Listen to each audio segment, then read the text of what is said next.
Leave it to Google Earth to make a fascinating find in the Chinese desert. The satellites captured these images, grid-like patterns in remote parts of China. Well, it's unclear just who made the lines or why, but there is speculation that they could be part of some sort of military training area. One tech website reports that if you look very closely, you can see destroyed buildings and even aircraft within the patterns.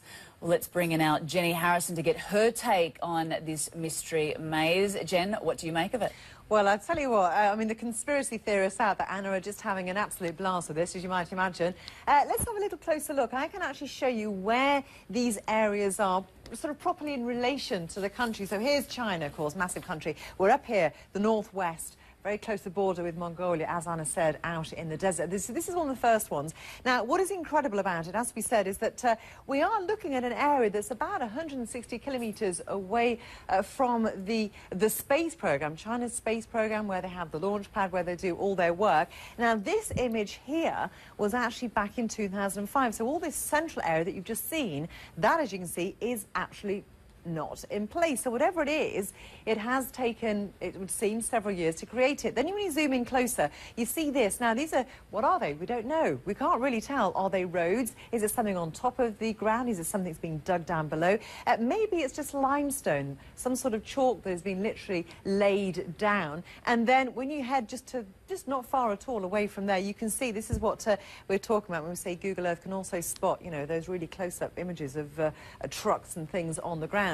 Then, to the west of all this, here's another much bigger grid, it would appear to be, but you'll notice how all the lines are looking very dusty, very dirty, so it would appear from this that this is something that was created before the other. So it's several years old. If you carve limestone, for example, you know, in the side of a hill that is made of limestone, of course, over the years it does weather, and that's what's happened there.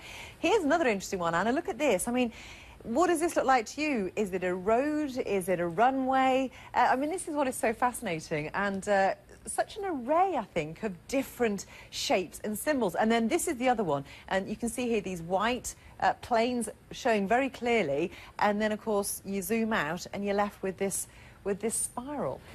So, Anna, I'll be honest, I'm no clearer to knowing what this is, having looked at this all day long, zoomed in on Google Earth, you know, to what you can see and everybody else out there. What do you think all this might mean?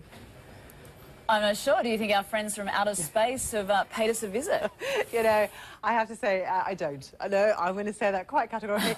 I mean, I think there are probably more hospitable places in the world. Jen. You've got to be, I mean, of all the places to head to, the deserts in northwest China. No, I refuse to, Anna. I refuse to. I'm not one of these conspiracy theorists. I don't know what it is. It's interesting. It's fascinating. But it's very private up there. It's very, very quiet. I mean, you mentioned it's on the border with Mongolia. Yeah. It is desolate. Yeah. Well, in that part of the world. So who knows? Good hideout. Well, you know, extraterrestrial friends. Somebody needs to go and have a little bit of a look, don't they? But that's never going to happen. I think Google Earth just need to get in closer. They do. I want to carry on looking. Jen, that is your assignment. We'll have to fly you there. You'll have to give us live report.